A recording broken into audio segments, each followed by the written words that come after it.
25 ఏళ్ల క్రితం జరిగిన మహత్తర విద్యుత్ ఛార్జీల వ్యతిరేక ఉద్యమంపై ప్రభుత్వం పైశాచిక మారణకాండలో అసువులు బాసిన అమరులకు సిపిఎం పార్టీ ఘనమైన నివాళులర్పించింది.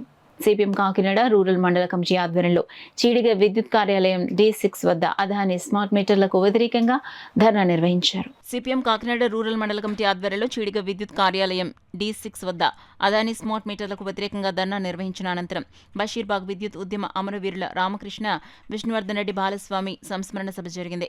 ఈ సందర్భంగా వామపక్ష పార్టీల పిలుపులో భాగంగా ప్రజా వ్యతిరేక విద్యుత్ సంస్కరణలకు త్రిప్పికొడతామని ప్రతిజ్ఞ చేయడం జరిగింది. వక్తలు ప్రసంగిస్తూ 2.5 దశాబ్దాల క్రితం ఇదే ముఖ్యమంత్రి అధికారంలో ఉండి విద్యుత్ రంగంలో వినాశకర ప్రపంచ బ్యాంక్ ఆదేశిత విధానాలు ప్రవేశపెట్టి ఛార్జీలు పెంచితే ప్రజలు తిరుగుబాటు చేశారని, ప్రజా పోరాటంపై బషీర్బాగ్లో కాల్పులు జరిపి 3 పొట్టన పెట్టుకుందని దుయ్యబట్టారు.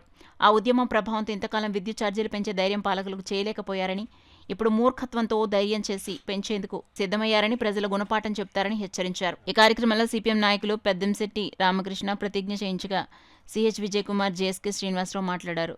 సిహెచ్ అజయ్ కుమార్, సూర్యం, వి చంద్రరావు, ఏ సుబ్రహ్మణ్యం, రాజా, నాగదేవి త్రిమూర్తులు, ప్రజా సంఘాల కార్యకర్తలు పాల్గొన్నారు. విద్యుత్ సంస్కరణలు, పెంచిన విద్యుత్ ఛార్జీలు, ట్రూ అప్ ఛార్జీలు, స్మార్ట్ మీటర్లు, తదితర ప్రజా వ్యతిరేక విధానాలపై పోరాడతామని ప్రతిజ్ఞ చేస్తున్నాం.